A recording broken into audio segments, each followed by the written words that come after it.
portion of this episode is sponsored by Neutrogena Hydro Boost. I'll share more on that later. Let's get down to basics.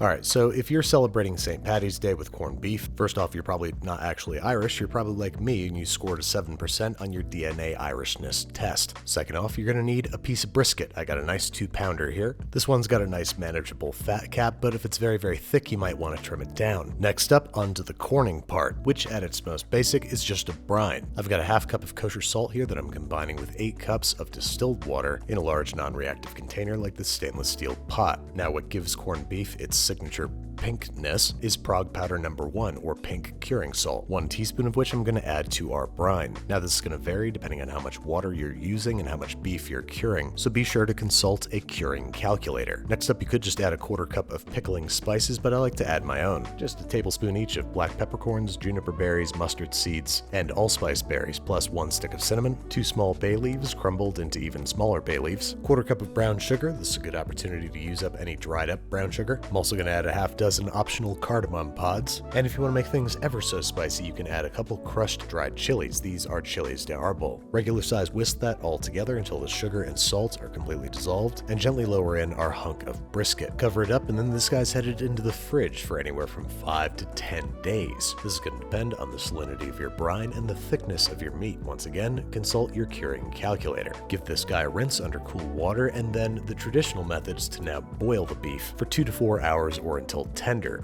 I wanted to try doing something decidedly non-traditional and do a semi-submerged braise. So I've got a large onion here that I'm going to peel and cut into quarters, preserving the onion's root. We're going to lay these down as a sort of platform for the beef, along with a 1/4 cup of pickling spices, or about a tablespoon of each element like we did before. We're also going to add 3 cloves of crushed garlic, our beef of course, gently nestled right on top of the onions, fat cap side down, and then we want to add enough cooking liquid so it almost covers the beef. I'm starting with beef stock, and optionally a bottle of everybody's favorite Irish stout beer, leaving only the top of the beef exposed so that it can brown in our 300-degree Fahrenheit oven as it braises for 4 to 6 hours. Halfway through the braise, we're going to change into some more comfortable clothes and take this guy out so we can give him a flip. As you can see, we've got some lovely browning on the beef, but we're going to flip it over so that our fat cap can get the same during the remaining 1 to 2 hours in the oven. Once the fat cap is beautifully browned and a paring knife passes through the meat with little to no resistance, you are good to go. Now you could take the roast out and let it cool to room temperature while you prepare the vegetables, or you could repeatedly snack at it because you can't help yourself before cooling and fridging overnight, which carries with it 2 advantages. 1, convenience, so you can make the whole thing the night before serving, and 2, easier slicing, reheating, and serving of the beef. Plus, like any other stew, flavors are going to meld and deepen after a night in the fridge. And as you can see, even though it's very hot, I can't seem to stop myself from enjoying this. 1 forkful at a time. Don't eat that, that's hot. Oh, Andy, you're a prankster. Anyway, the next day, we're getting ready to serve, starting by preparing a head of green cabbage, which, just like the onion, we're going to try to preserve the root and cut into quarters. Then I got some pretty tried colored carrots here that I'm going to peel and cut into stew-sized pieces, and some miniature waxy potatoes, which I had the unfortunate idea to roast rather than boil in the pot as per tradition. Since corned beef is a very moist, brothy recipe, when you apply all that moisture to roasted potatoes, it turns their texture pretty gummy. So if you make this, you're going to want to make your potatoes the same way you make the other vegetables, that is, simmered in the braising liquid. But first, we're going to take out the chilled roast and use this opportunity while it's chilled and firm to cut it into slices for serving. Over on the stovetop, we got the braising liquid back up to a simmer. We're going to defat it, then plop the cabbage and carrots in there to cook for about 20 minutes. If they don't all fit, don't worry, just cover it up and they'll steam. Meanwhile, I'm going to make a quick and flavorful sauce out of 1 cup of sour cream, 2 tablespoons of horseradish, 2 tablespoons of chopped chives, 2 tablespoons chopped dill, and 2 tablespoons chopped parsley, pinch of kosher salt and a few twists of freshly ground black pepper, and a generous squeeze of whole grain mustard, and you got yourself a fresh bracing sauce that's going to help offset all the richness. Speaking of which, our vegetables are finished cooking, so we're going to place the sliced beef on top, cover it up, and let it simmer for another 5 to 10 minutes or until the beef is heated through. Then all there is left to do is plate up and try it. Once again, boil your potatoes, don't roast them, or if you do roast them, serve them separately, and plate everything up pretty as you please to celebrate St. Patrick's Day like an American.